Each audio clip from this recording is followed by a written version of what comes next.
G'day, Shah here once again with Four Wheels on the Road, helping you get the most out of your trip away. Very recently I decided that I'd make a change to the hardware I was using for my navigation needs.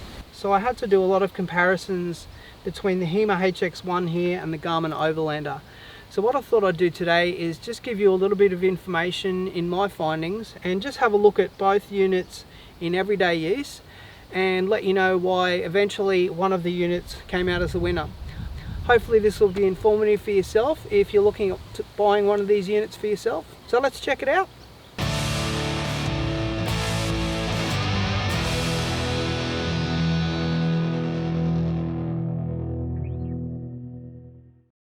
Alright, well today we're just going to start off with booting both the units up. Tested these about 4 or 5 times, so there's nothing really between the two units at all. The one main difference here between the two units is that you've got a lot of separate information that you can edit on your main screen with the Garmin, so it's completely customizable. You do have the annoying nanny screen every time you boot the Garmin up, which may be annoying to some people. I'm not really fazed by it. So when you get onto the opening screen with both units, the setting you'll be using the most is the drive setting. That's where you're navigating. You'll see here with the transition to the drive screen, the Garmin is a little bit quicker. You've got pretty similar ways to navigating with both units. What I'm doing here on the Hema is just creating a new route. You see once we get onto the search screen there is a little bit of a difference there as well.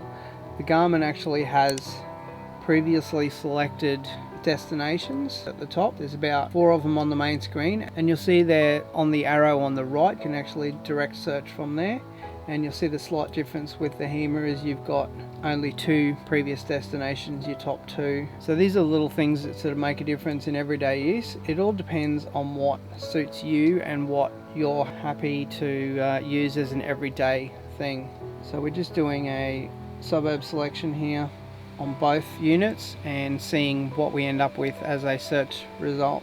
Now the difference that you do get here is that the Hema provides you with a little bit of a different hierarchy of return parameters for searches, so you end up with businesses and that sort of thing before you end up with the suburb itself, about 8 or 10 search items down, which is a bit of a pain if you only just want to see the suburb itself to know where it is. But with the Garmin it gives you a search parameter of the suburb itself first, then it gives you bigger things like showgrounds, parks, etc., followed by businesses and that sort of thing. So slightly different way of doing things, but it's all dependent on yourself and what you need to use it for in everyday use.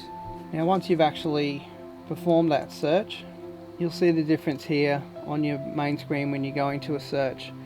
So when I've selected on the Garmin, I can just purely select go, which will get me there on a turn-by-turn navigation, and that'll take me straight to the screen. If you select with the Hema, what you actually get is a secondary screen there where it shows you the suburb itself on the map, as you'll see here. But with the Garmin you go straight to turn-by-turn navigation, so it's just a little bit of an extra pain in the butt getting there with the Hema, but if it doesn't really worry you, then it's not a problem. The main thing with both of these particular bits of hardware is that it's completely up to you what suits you and what works better for you. So we're just looking now at the main screen of information that you can access while you're driving. So you can actually get information on trip data, tracking, that sort of thing. You've got a little bit more information that you can access on the Garmin, but again, it all depends on yourself. If you think that this information will be beneficial to you when you're using it, it may or may not. Personally, I don't use these trip computer screens very often, and I don't often track my exact turns or save my exact routes when I go places.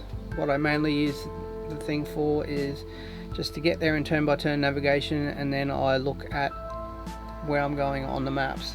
You'll see on the main menu screen, the Hema has a slightly different setup where you can create a new route or add a waypoint, that sort of thing. And you'll see the Garmin on the left has a little bit of a different setup where you can go into different categories, you can go into the Overlander information, you can go to the TripAdvisor information, you can also go to campsites and that sort of thing also. You'll notice here that in turn-by-turn navigation, the Garmin has a little bit more information on screen for an upcoming turn, and the Hema has a little bit less. Once again, this is something that's up to you. I find the Garmin information to be a little bit more preferable. As you'll see here on the main screen of both units, you can actually change your view, so you can go to a 3D view and a 2D view on both particular units. One very big point of difference here for me, and again it was something that sold me, but once again it may not be something that's of any incidence to anybody else, is that with the Garmin I can actually zoom in and zoom out on the map, so I can change my map view, and wherever I selected my map view in turn-based navigation it would stay there. As you'll see here with the Hema, every time you do that it asks you if you would like to create a new waypoint, because it's changing the central point on the map. To me that became an absolutely huge pain in the ass, and it was something that really turned me off the Hema after I'd gotten used to using it for quite a while. And after using the continual zoom on the Garmin, it was something I realized it was invaluable. Something that's definitely handy. You can zoom in quite a bit, zoom out quite a bit, and leave the turn-based navigation at that particular zoom point, which is super handy. As you can see here as well, there's a little bit of difference in swapping between the map and the turn-by-turn navigation screens. It's a little bit easier on the Garmin, where you can go from the map screen straight back to turn-by-turn navigation, but with the Hema you have to go back to the main screen and then navigate back to the drive or explore screen from there. There are a lot of other points to consider, like the settings menus and what's adjustable on both of these units, but we're not here to cover those in this video. All I wanted to do is just take you through general use and what's most relevant for most people. Don't forget, if you're getting some value from this video and my channel, to like, comment, subscribe, and most importantly share. Just looking now at a comparison between both of the websites, there is a very big point of difference here. The main thing that you can do with Garmin that you cannot do at all with Hema is create yourself a turn-based navigation or a track or a map-based navigation and import it whenever you sync your device straight onto the Overlander. Whereas with the Hema you don't actually have any scope to upload your track or your turn-based navigation routes to your device itself. Something that may or may not make a difference to some people. Some people might find it annoying that you can't do that, some people may not. Personally, this is one of the things that I definitely wanted, and it was one of the things that I didn't actually know I wanted until I had a look at it and got practiced in using it, and it made things a lot easier, especially when I was going to multiple destinations for traveling. It made much more sense to be able to put an entire route into my navigation system, upload it, and then just keep going, rather than having to go in, input a new destination every time I was going somewhere different. But again, once again, it's all up to yourself.